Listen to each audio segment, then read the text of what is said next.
A story a day. As we continue on our story a day, Jalas, and you're saying things about never give up, never give up.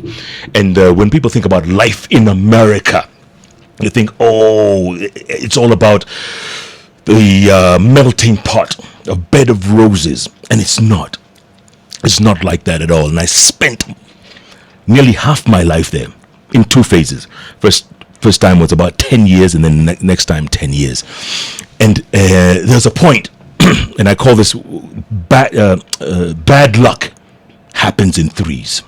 Bad luck happens in threes. In other words, you're hit with one bit of bad luck, and then another comes, and then a third one comes. But after that, uko sawa. After the three, you fall. Yes. You stand up and move on. And keep moving. To the cars. And keep moving. And you've read my book. Yes. You know that I was married before, right? In America. Yes. Right? So I was married to a wonderful woman called Sonia. And we lived together for several years, huh? And this is your first wife? My first wife in America. Uh-huh. And of course, sometimes things don't work out. And we separated. But sorry about that. It's all right. It's life. It's life. But the other day, actually, it's funny you say that, because the other day some blogger, you know how bloggers are, and I'm sure you've experienced this. I've been hit heavily. I know. Hit heavily. Some blogger writes, the reason I left my first wife is because I caught her in bed with someone. Imagine. What? Yeah, some blogger out of, mischief or just ill-informed or just maliciousness. That's what they wrote. Wow. Yeah. Which is a lie. Which, of course, it's a lie. It's ridiculous. That never happened. But that's a story for another day, because I've got some lawyers looking for this person, because that's that's defamation. That's defamation. Yeah, when you write such wrongs. It's also really bad for the woman. Exactly. It hurts. I would call her Sonia. Yes. Because it gives a bad picture. Exactly. She thinks this is what I'm saying, and it's not what I said. I never said anything like that. It's malice. It's malicious.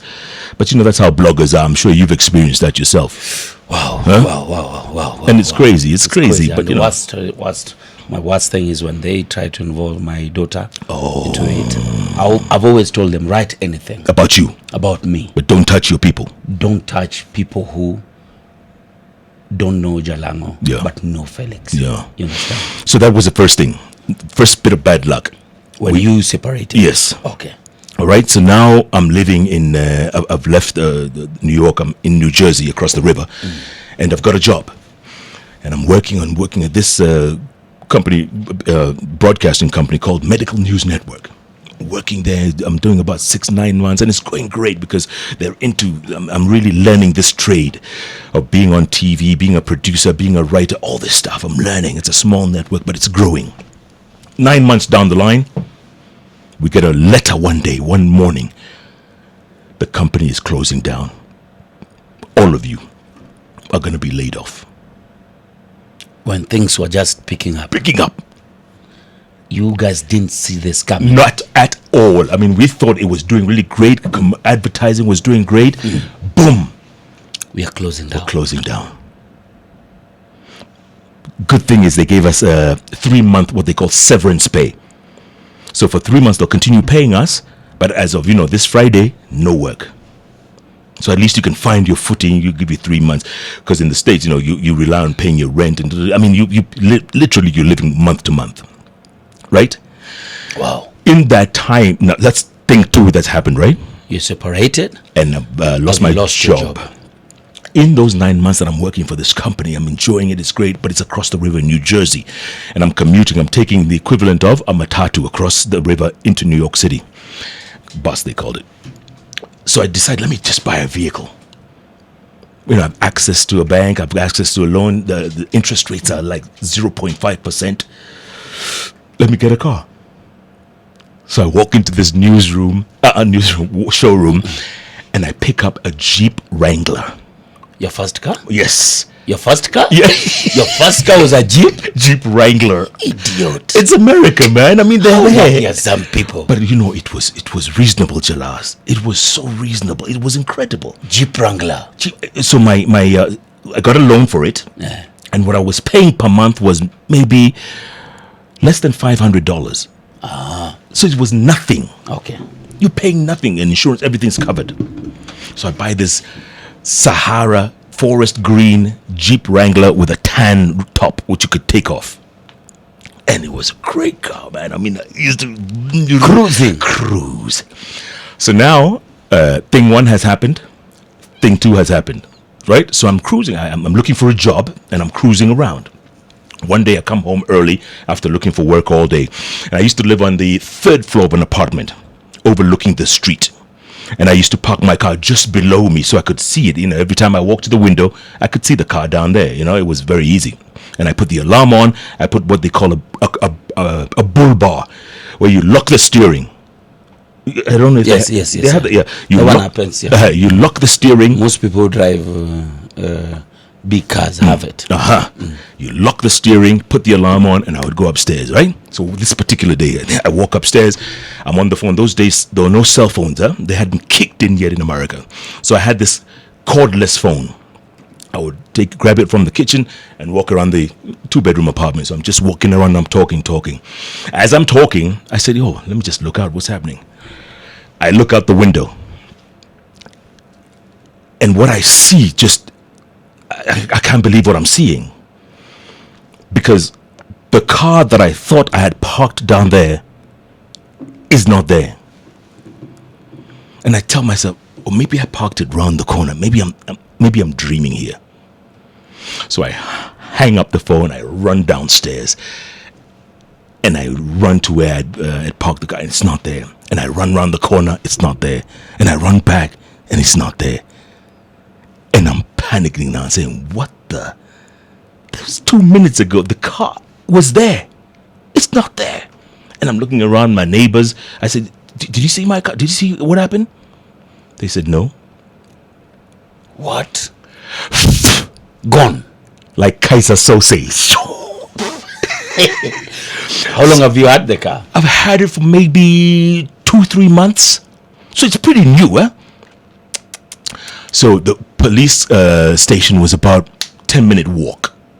So now I run there. I'm saying, and I'm panicking. And I say, hey guys, my car just got stolen about maybe 30 minutes ago. I'm sure it's in the neighborhood. Can we and of course they take down the registration, everything. And then one guy turns to me and said, is it insured? I said, of course it's insured. You got all the paperwork? I said, yeah, I've got the paperwork. He said, well, best thing for you is just claim your insurance, son, because this car is gone. It's probably halfway to Colombia right now. That's what the policeman told me. In other words, they're not even going to bother, because cars in America were stolen maybe once every 10 seconds. I said, but how could it have been stolen? I had a bull bar on it. I had the alarm on. I had everything. They said, these guys are sophisticated, son. They are sophisticated. They probably put it on a flat bed in one of these big trucks where you break it down, but you put it on the thing. They probably put it on that. But imagine I'm 3 flights up. I have access to my window. I can see downstairs more or less. But somebody's able to come do that, pick up a car, put it on a flatbed. Thing 3. So thing 1, Separated. Thing 2, Lost your job. thing 3. Car gone. That's enough to drive someone crazy. Enough. But you never give up, huh? You never give up. Can you imagine if I packed my bags and just came home and said, you know what, I can't handle that place. Cannot. But these things make you stronger, huh? This thing makes you stronger. And hopefully, we can live and learn through that. But it's tough, man, with bloggers and haters and stuff. Also the story, eh? Oh man, but it's resilience, huh? There's people out there who feel they cannot go on because everything seems like it's against them. Do you talk to Sonia?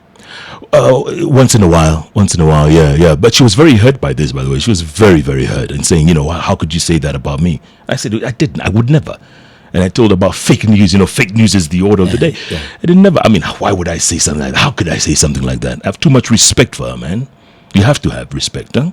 Whether things worked or didn't work. Whether things worked or don't work. And it's like, I'm sure with you. I mean, some things work and some things don't work. But at the end, life has to go on. Bad bad things happening to good people. in threes. And that is what we call Story a day. The Hot Breakfast with Jeff and Jalango.